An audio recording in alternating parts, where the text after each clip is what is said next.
Let's just finish off with a bit more of a fluffy one, and then we'll have time for questions. This is again going back to novice dancers, and I mentioned this because I thought it might be interesting, having seen the program. I know people are working in rehabilitation and applied kinds of therapeutic contexts. There's a whole lot of work in psychology at the moment around entrainment, around the idea that there are certain neural networks in the brain that lock on to a regular beat.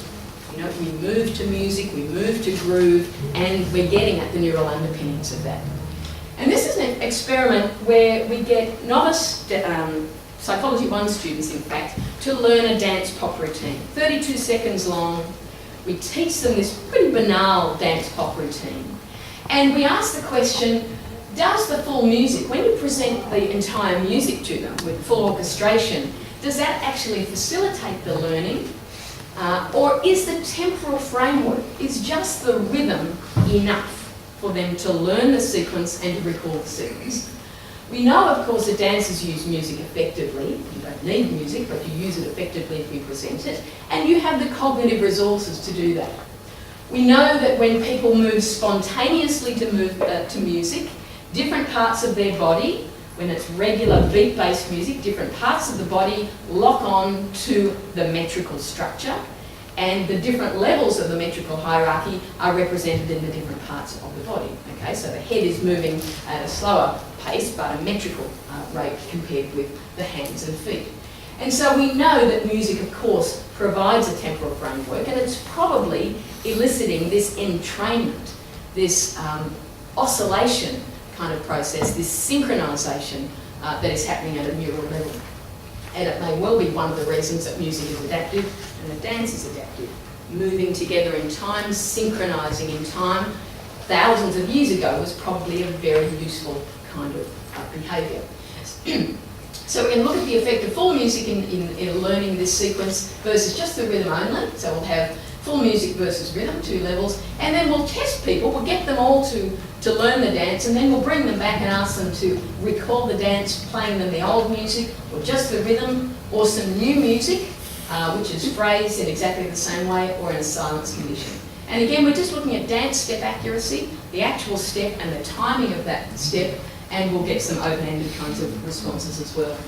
I won't play the music. You can imagine what this is. It's, as I say, it's dance, house kind of music, and the rhythm only is exactly the same rhythm with all of the other material stripped off. 32 seconds, so there's 8 different steps, obviously repeating. We label the steps, so people all have the same verbal labels in memory, because we know novices will try and use words to remember movement. Not very efficient, but they'll have a go, so we try to control that. And the rhythm is common. Gabriel Betteridge, who conducted this study, taught the dancers the participants in groups of 3 up to a criterion level. So we knew they all knew the dance before we brought them back in for the test phase. There's Gabriel going through some of the steps. So, what's happening here? I'm plotting recalls, so this is the accuracy of their reproduction of the dance, and here's their learning condition. So when they have learned to rhythm, the grey bar there, the taller the bar, the better the recall, maximum score is 40. When they've learned to the rhythm and they're tested on the rhythm, their recall is much better, that's significantly better than when they've learned to the music and recall to the music. So learning to just the rhythm for these novices in a beat-based kind of task is much better than overwhelming them with the music. If I present new music, it makes no difference, so it doesn't matter. People said I didn't even notice the music had changed.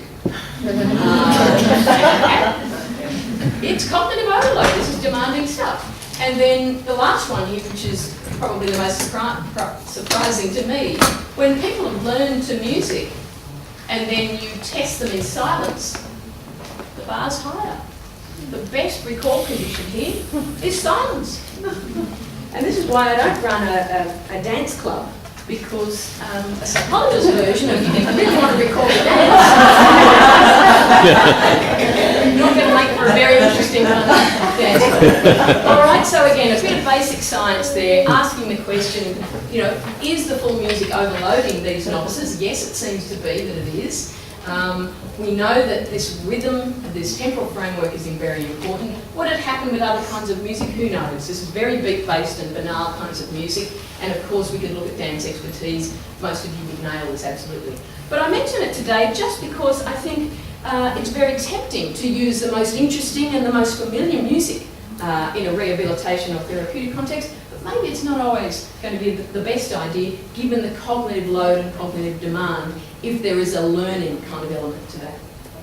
So I'm going to finish there. What I hope I've captured is this notion that dance is a kind of visible thought, and I think we've seen that. I hope that you've recognised that in what I've talked about. It's embodied, it's temporal, it's implicit. A lot of this knowledge is unconscious, so one has to be very careful in how one tries to elicit the knowledge. Asking questions isn't always the best way, or giving ratings, and it's often distributed across more than one person.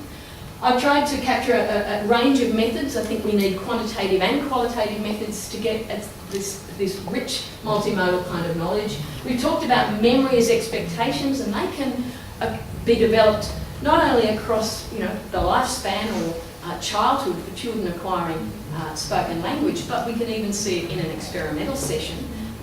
But the knowledge is unconscious. And I have to acknowledge, and I mean this very sincerely, particularly in that second study, the memory study, my research questions, or our research questions, are so much richer for the input and collaboration with artists, always from Shirley McKechnie in the early years of this kind of work, and more recently to Gary Stewart in the ADT group. And I'll leave it there in case there are any questions. Thank you.